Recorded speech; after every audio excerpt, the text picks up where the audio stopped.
jako přípravu k testu, kdyby někdo nevěděl, tak si to může pustit tohle video kdykoliv.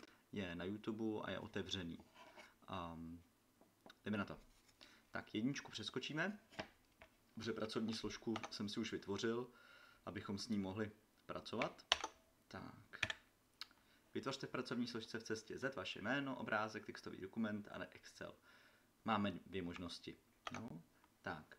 Skočím do pracovní složky, dám pravý tlačítko, nový,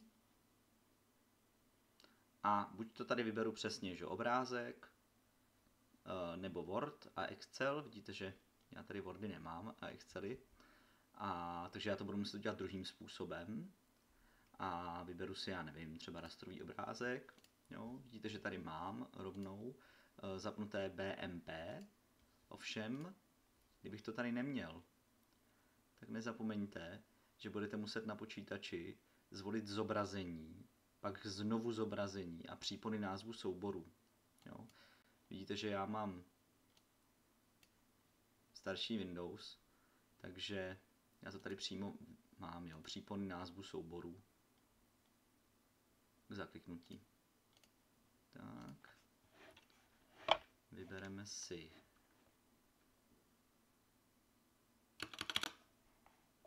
příponu a nazveme ji třeba JPG. Tak jsme z toho udělali obrázek.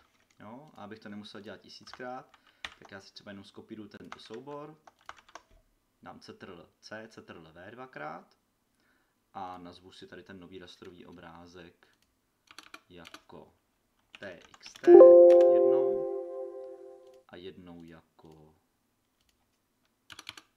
XLSX. Jo. No a změnil bych jenom názvy. Jo, takže obrázek se má jmenovat test 1, textový dokument test 2, Excel test 3.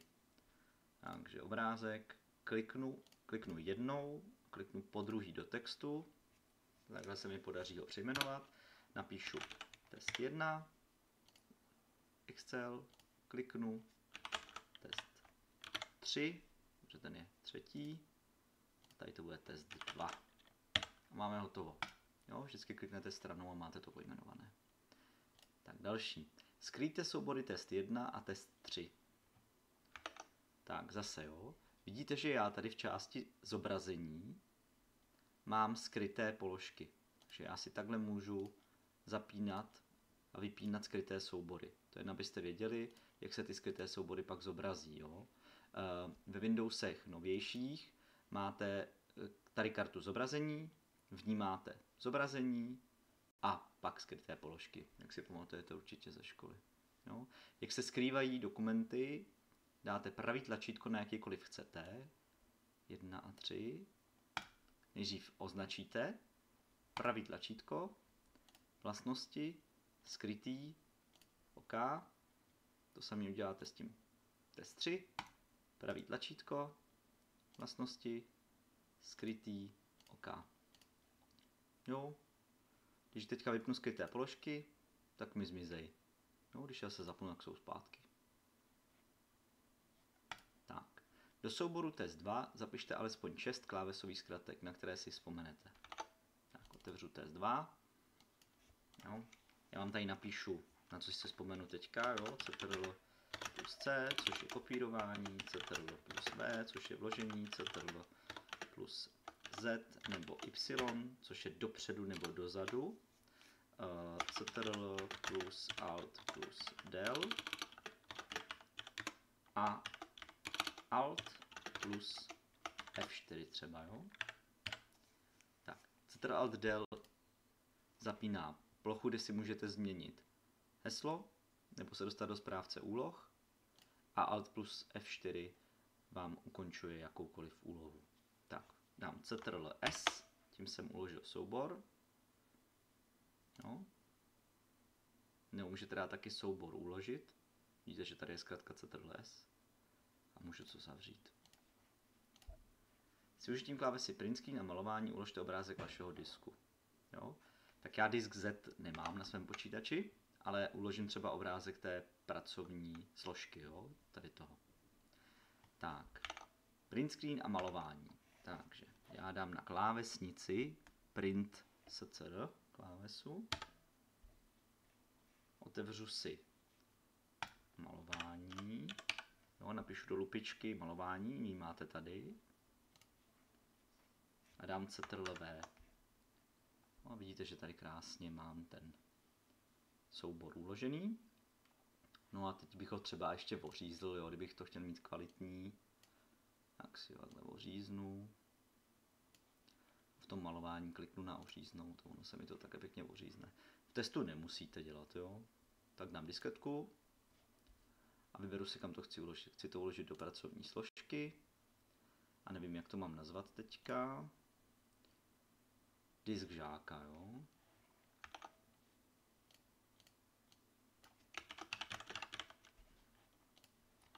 Tak a je to tam uložený. No, vidíte? Obrázek disk žáka. Tak. Další zadání, a vypnu to malování, ať nás tady nestraší. Tak. Do souboru test 2 zapište alespoň 6 klávesových zkratek, které si vzpomenete, to se nám opakuje. To jste si všimli už z toho testu, že se nám opakuje. To přeskočíme. 7. Co dělá klávesová zkratka Alt plus Tab? Tak to byste jenom popsali, co dělá. Alt Tab přepíná mezi úlohami. Jo? Když podržím Alt a mačkám tabulátor na klávesnici, což je klávesa nad caps lockem, tak vidíte, že můžu přepínat mezi úlohami. No, tak další. Otevřete webový prohlížeč Edge a nalezněte na stránce Wikipedie heslo Karel IV. To máme skopírovat do Wordu a ten Word máme pojmenovat Karel IV. Jo? Já to heslo našel rovnou, abych tady neukazoval moc svůj internet. Jo? Že tady máme Karla IV. Na Wikipedii. Určitě víte, jak Wikipedii najít, jak najít to heslo. Jo? Tak já si skopíruji nějakou část z toho Karla. No jak jste si všimli, tak já tady Word úplně nepoužívám. Tak já to klidně nacpu do textového dokumentu jenom. Vložím si tam Karla. To vypadá trošku divně, jo? Když to dáte do textáku, protože se vám to takhle celý roztáhne. Tak. A mám to hotový, jo. Když jsem dal Ctrl-C, Ctrl-V. A měl bych ho pojmenovat Karel IV. Tak. Ten textový dokument zase uložím. Soubor uložit nebo Ctrl-S. Zavřu. Tady je nový textový dokument. Tak to přeměnu na Karel IV. Jo, a je to hotový. Tak. Další úkol. Použijte klávesovou zkratku na vyhledávání textu ve vámi skopírované části dokumentu Word a vyhledejte slovo Karel IV. Výsledek máme vyříznout pomocí výstřižku. Jo? Tak, teď to bude trošku divný, protože v tom textáku se bude vyhledávat blbě, když je to takováhle čára, ale zkratka, která se na to používá, je Ctrl-F a zkusíme najít Karel IV. Jo? Vidíte, že mi to našlo Karla, když dám Enter. No, takže je tam dvakrát. Poprvé a podruhé, pak už mě nechce pustit. Jo? Tak našel jsem Karla, mám to vystřihnout. Nezapomeňte, že výstřižky jsou buď to zase v lupičce, napíšete V, můžete si je vybrat, a nebo je to klávesová zkratka Alt Shift S. No, teda pardon, Windows Shift S. No, tak, takhle to označím. Tak. Tady mi to vyjede většinou, takže na to stačí kliknout. A už s tím obrázkem můžu pracovat, jo? Nemusím to vkládat do malování. Kdyby vám to tady nevyjelo, tak přes Ctrl-V to dáte do malování. No? Tak, tady kliknu na disketku a uložím to zase do té pracovní složky. Tak, já to nazvu Karel. Jo? Já nevím, jak se to má nazvat, ale ať to urychlíme, jak to nazvu Karel. Tak. Uloženo? Zavřu, zavřu. Tak. Co dělá klávesová zkratka Alt plus F4? Tak to klidně můžu ukázat někde. Hele, tady mám otevřený Teamsy, skočím do nich, dám Alt F4 a je po Teamsech. Jo? Takže zavírá program. 11. Zabalte složku pracovní složka a výsledný archiv pojmenujte snížená velikost a uložte jej na cestě Z vaše jméno. Tak, skočíme na ní. Takže, já mám pracovní složku na ploše. Jo. Tak, abych zase neskákal na svoji plochu, tak já si tady vytvořím fejkovou pracovní složku ještě jednou. Všechno tam přesunu a zabalím vám ji takhle, ať to vidíte, jo. Tak. Zabalit znamená pravý tlačítko, přidat do archivu. Pro vás to bude znamenat komprimovat, jo, jako stlačit, komprimovat budete mít napsáno. Tak. Dám.